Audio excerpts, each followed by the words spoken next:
Right, hi guys, this is the end of the last video 3, an additional snippet. I did run into some problems with my print, as you will have seen, due to the fact I didn't level my bed to the correct height. So I've done that again. I repeated the process.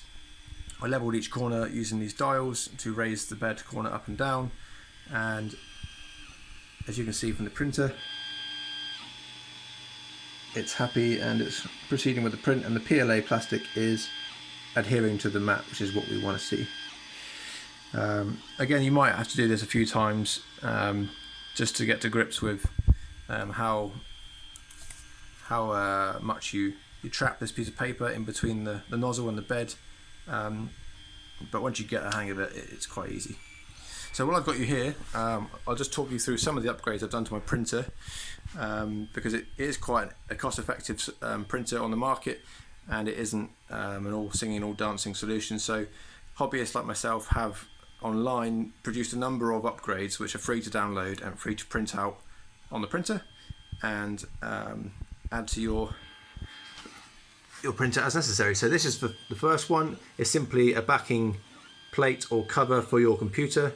When this arrives, it will be bare on the back, so you can see all the electronics. So it's not necessary, but it does obviously keep everything tucked away nicely and protected from any damage. So that one's quite a simple print, and I'd probably advise doing that. The other one here, which is quite nice, is a simple hexagonal, simple like knob, if you like, that goes over the top of the feeder here. It doesn't really help with feeding the filament. All it does simply is gives me a nice visual on the PLA plastic kind of flow coming down through off the reel and into the guide and into the head. It's not, as I say, necessary for the printer to work, but it is a nice visual guide, so you can see the PLA feeding in or out as necessary. What else have I got on here? So a little tray to keep my things in. Again, not necessary, but quite a nice addition because you don't want to lose this, get a SD card, etc. I did print this upgrade here as well. So the PLA plastic, as it comes down and feeds into here, it does come at quite a steep angle, whereas this small addition here helps to guide the PLA plastic in a more, I guess, level plane than before. So again, not necessary, but it was an upgrade that I chose to put on there just because it was new and exciting and I did it.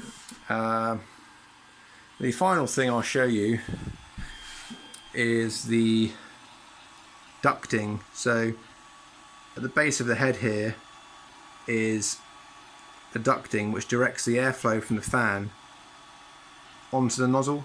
Now the one provided is okay, obviously, for use, but it basically directs the airflow quite evenly across the length of the head, whereas this one I found online has more of a direct flow onto the nozzle. I don't really understand the difference between the two. I just read online that it was a small upgrade that might be worthwhile in the long run, so I did that. Again, it's probably not essential for the printer, but it's one I did as part of my induction. I think that's it, guys, for the upgrades. I will do a following video on how to feed the PLA into the head, which is coming up next.